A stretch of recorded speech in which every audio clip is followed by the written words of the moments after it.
अमर संदेश हुक्म। हम रजा के बारे में कुछ दिन पहले एक वीडियो में आपसे चर्चा कर चुके हैं। हुक्म भी उसी का एक भाग है।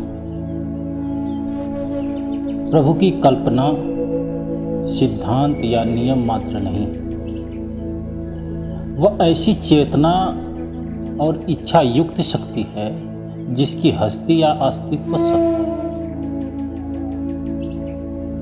रजा यह भाव प्रकट करता है कि संसार प्रभु की इच्छा की लीला है। इसमें जो कुछ हो रहा है प्रभु की इच्छा के अनुसार हो रहा है। कुछ भी ऐसा नहीं है जो उनकी इच्छा के बाहर से है। और हुक्म प्रभु की इच्छा का भी सूचक है, और जिस विधि या युक्ति के अनुसार वह इच्छा काम कर रही है उसका भी सूचक है। जब संत महात्मा कहते हैं कि जो कुछ हो रहा है प्रभु की इच्छा के अनुसार हो रहा है, तो उसका यह भाव है कि प्रभु की इच्छा से प्रकट हुआ संसार उस प्रभु द्वारा सृजित नियम या विधान के अनुसार चल रहा है। नानक जी समझाते हैं कि जगत की उत्पत्ति, जीवों की उत्पत्ति, रचना के समस्त आकारों की उत्पत्ति, आवागमन के बंधन से बंधे रहने की मजबूरी और प्रभु से मिलाप की बढ़ाई आदि सब कुछ प्रभु के हुक्म के अनुसार हुआ है। वह प्रभु हुक्म रूप है, और जो कुछ हो रहा है उसके हुक्म द्वारा हो रहा है। यानी अपनी इच्छा द्वारा बनाए गए जगत को वह प्रभु विधि पूर्वक और ठीक ढंग से चलाता है। उस प्रभु ने जो भौतिक, नैतिक और आध्यात्मिक नियम बनाए हैं, यह सब सारे संसार पर समान रूप से लागू हैं। सारी सृष्टि का स्वामी वह प्रभु एक है, और सृष्टि में व्यापक उसका नियम भी एक है। यह नियम या विधान आदिकाल से चला आ रहा है, यह परिवर्तन रहित है। हम देखते हैं कि समस्त रचना में पानी ऊपर से नीचे की तरफ बहता है। ये समस्त रचना की बात। सारी रचना में जन्म, विकास और विनाश है। यह नियम सामान्य रूप से लागू है। यह भौतिक नियम है। सारे संसार में कर्म और फल का नियम लागू है। यह नैतिक नियम है, और वह प्रभु सदैव अंतर में मिलता है। वह नाम की कमाई द्वारा मिलता है, और नाम की कमाई की युक्ति संत सद्गुरु के द्वारा प्राप्त होती है। मनुष्य जन्म का मिलना, सतगुरु का मिलाप और नाम की प्राप्ति, सब कुछ प्रभु की दया पर निर्भर करता है। ये परमार्थिक या आध्यात्मिक नियम है। ये सब नियम देश काल के ऊपर है और सारे संसार के लिए समान रूप से बनाए गए। जीव के लिए प्रभु के हुक्म का एक महत्वपूर्ण पहलू दृष्टि में व्यापक, इस पूरे सृष्टि में व्यापक कर्म और फल का नियम है।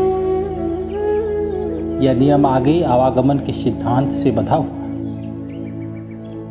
जीव को जो कुछ सुख दुख मिलते हैं पूर्व में किए कर्मों के अनुसार मिलते हैं, और किए गए कर्मों का फल भोगने के लिए जीव अनेक योनियों में भटकता है। चाहे सुख दुख, मान अपमान आदि सब कुछ किए गए कर्मों के अनुसार मिलता है। लेकिन कर्म और फल का नियम प्रभु के इच्छा से बना है। इसलिए संत महात्मा कहते हैं कि जो कुछ मिलता है कर्म के अनुसार मिलता है, और कहीं यह कह देते हैं कि जो कुछ मिलता है प्रभु के हुक्म से मिलता है। यह भी बातें कहते हैं।